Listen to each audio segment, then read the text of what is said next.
नमस्कार। आज की इस खास चर्चा में हम सीधे मुद्दे पर आते हैं।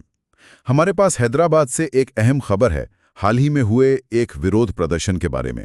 आज हम इसी खबर की अहम तह तक जाएंगे, इसके जरूरी पहलुओं को समझेंगे और कोशिश करेंगे जानने की कि असल में हुआ क्या था। तो चलिए शुरू करते हैं। गुरुवार 19 जून 2025 हैदराबाद में अमेरिकी वाणिज्य दूतावास, उसके बाहर क्या हुआ? खबर तो यह है कि करीब 70 लोगों को हिरासत में लिया गया, पर यह विरोध किस लिए था?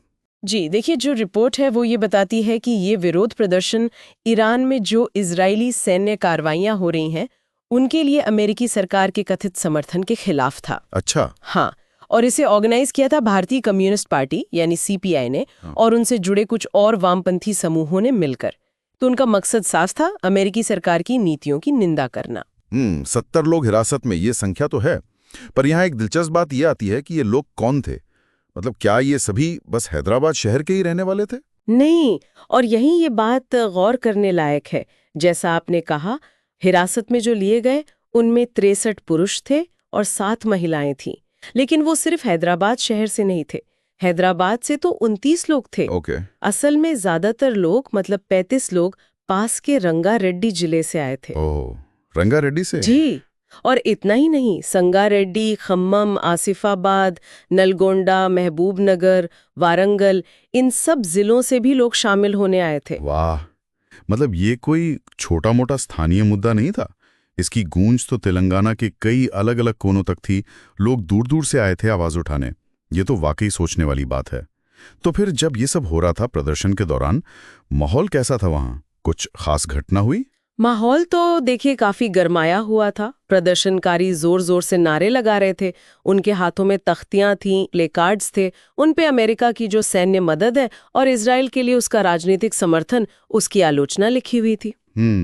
खबर में सोशल मीडिया पर वायरल हुए कुछ वीडियोस का भी जिक्र है। अच्छा। हाँ, उनमें साफ दिख रहा है कि पुलिस प्रदर्शनकारियों को मतलब शारीरिक रूप से रोक रही है, उन्हें खींचकर वैन में डाल रही है। ओह। और हैरानी की बात यह है कि हिरासत में लिए जाने के बाद भी कई लोग पुलिस वैन के अंदर से ही नारे लगाना जारी रखे हुए थे। तो मतलब जोश काफी ज्यादा था। अच्छा, पुलिस ने ये जो कार्रवाई की, इसे सही कैसे ठहराया? उनका क्या कहना था? पुलिस का वर्जन ये था कि ये निवारक हिरासत थी, मतलब प्रिवेंटिव डिटेंशन। प्रिवेंटिव डिटेंशन, हाँ। जी, उनका कहना था कि ये सार्वजनिक व्यवस्था, मतलब पब्लिक ऑर्डर बनाए रखने के लिए जरूरी था, किसी भी तरह की गड़बड़ी को रोकने के लिए। हिरासत में लिए गए लोगों में से 56 को नरसिंगी पुलिस स्टेशन ले जाया गया और बाकी? और बाकी 14 को गचीबोवली पुलिस स्टेशन। अच्छा, इसमें एक और बात पता चली है। खबर में लिखा है कि हैदराबाद यूनिवर्सिटी के कुछ छात्रों को भी रोका गया था। क्या वो भी प्रोटेस्ट में जा रहे थे? हाँ बिल्कुल, ये भी एक अहम पहलू है इस पूरी घटना का। खबर के मुताबिक यूनिवर्सिटी के छात्रों का एक ग्रुप था जो विरोध में शामिल होने के लिए जा रहा था, लेकिन पुलिस ने उन्हें वाणिज्य दूतावास तक पहुंचने ही नहीं दिया, पहले ही रोक दिया। तो मतलब ये कोशिश थी कि ज्यादा लोग जमा ना हो पाएं। जी, ऐसा लगता है। इससे यही पता चलता है कि प्रदर्शन को रोकने की कोशिशें सिर्फ वाणिज्य दूतावास के ठीक बाहर नहीं, बल्कि उस तरफ जाने वाले रास्तों पर भी हो रही थी। तो अगर हम इन सब बातों को जोड़ें, विरोध का कारण ये कि लोग दूर दूर से आए, पुलिस की कार्रवाई, छात्रों को रोका जाना, तो इससे क्या बड़ी तस्वीर नजर आती है? क्या मुख्य बातें समझनी चाहिए हमें?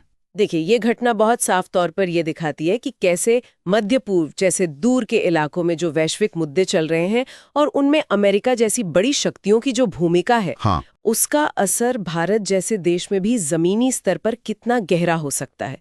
लोग आंदोलित हो सकते हैं, और सिर्फ शहरों में नहीं, जैसा हमने देखा, अलग अलग जिलों से लोग आए, शायद कस्बों से, गांव से भी। सही बात। तो ये बताता है कि इस मुद्दे की पहुंच काफी व्यापक थी। और साथ ही ये पूरा मामला, प्रदर्शन और पुलिस का एक्शन, ये हमें उस नाजुक संतुलन के बारे में सोचने पर मजबूर करता है। किस संतुलन के बारे में? अभिव्यक्ति की आजादी और सार्वजनिक व्यवस्था बनाए रखने की जरूरत, इन दोनों के बीच वो संतुलन कैसे साधा जाए, ये हमेशा एक मुश्किल सवाल रहता है ना? बिल्कुल, ये एक बहुत ही अहम सवाल है। तो ये थी हैदराबाद में अमेरिकी वाणिज्य दूतावास के बाहर हुए उस विरोध प्रदर्शन की पूरी कहानी। जैसा कि हमें खबरों से पता चला, हमने देखा कि कैसे एक अंतर्राष्ट्रीय मसला स्थानीय स्तर पर लोगों को एक साथ लाया और कितनी अलग अलग जगहों से लोग इसमें शामिल हुए। जी बिल्कुल, और यहाँ एक विचार करने लायक सवाल रह जाता है, वो ये कि किसी एक शहर में इस तरह के जो स्थानीय विरोध प्रदर्शन होते हैं, उनका असर क्या वाकई वैश्विक नीतियों पर या दुनिया की सोच पर पड़ता है? अच्छा सवाल है। या क्या ये सिर्फ अपनी असहमति, अपनी नाराजगी जताने का एक तरीका भर है? क्या इनसे किसी बड़े बदलाव की उम्मीद की जा सकती है?